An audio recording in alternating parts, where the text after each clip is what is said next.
وزۆرێک لەو کەسانەی کە ئەچنە لای سیحرباز و جادوگەرەکان بێئاگان لەوەی کە ئەو کارەی ئەوان ئەنجامی ئەدەن تاوانێکە و گوناهێکی زۆر زۆر گەورەیە.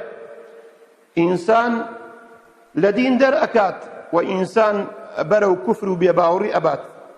و بەڵگەش لەسەر ئەم قسانەی ئێمە چەند فەرمودەیەکی پێغەمبەری خوایە صلی الله عليه وعلى آله وسلم. پێغەمبەری خۆشەویستمان عليه الصلاة والسلام دەفەرمێت: من أتى عرافا فسأله عن شيء لم تقبل له صلاة 40 ليلة. هەر کەسێک چوە لای فالگرەوەیەک یا سحربازێک تەنها یەک پرسیارێکی لێ کرد، بۆ یەک پرسیارێک چوە لای ئەو کەسە 40 شەو و 40 ڕۆژ نوێژی قبول نابێت.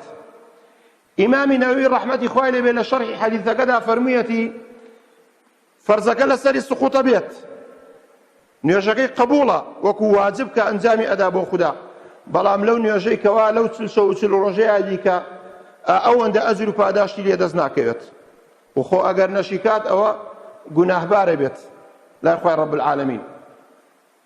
و لە فەرمودەیەکی دلدا دەفەرمێت پێغەمبەر عليه الصلاة والسلام: من أتى عرافا أو كاهنا فصدقه بما يقول فقد كفر بما أنزل على محمد صلى الله عليه وعلى آله وسلم. هەر کەسێک چوە لای سحربازێ یا فالگرەوەیەک پرسیارێکی لێ کرد، ئەو شتە لەناو ئێمەیە باوە ئەمڕۆکە.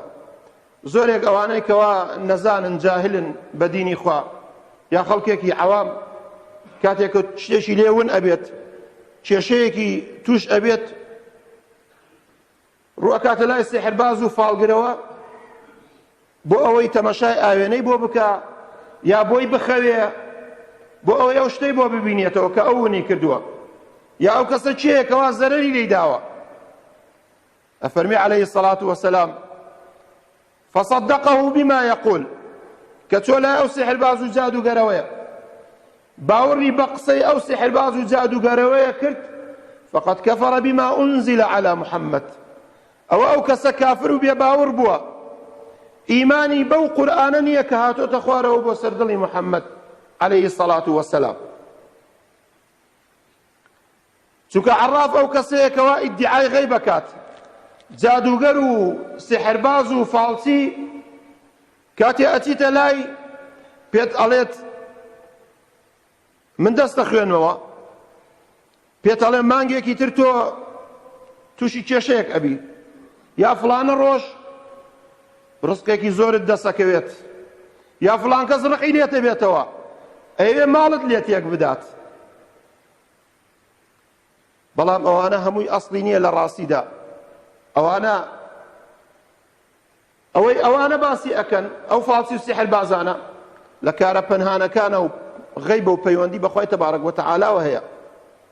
خوای رب العالمین ئەفەرمێت: قل لا يعلم من في السماوات والأرض الغيب إلا الله وما يشعرون أيان يبعثون.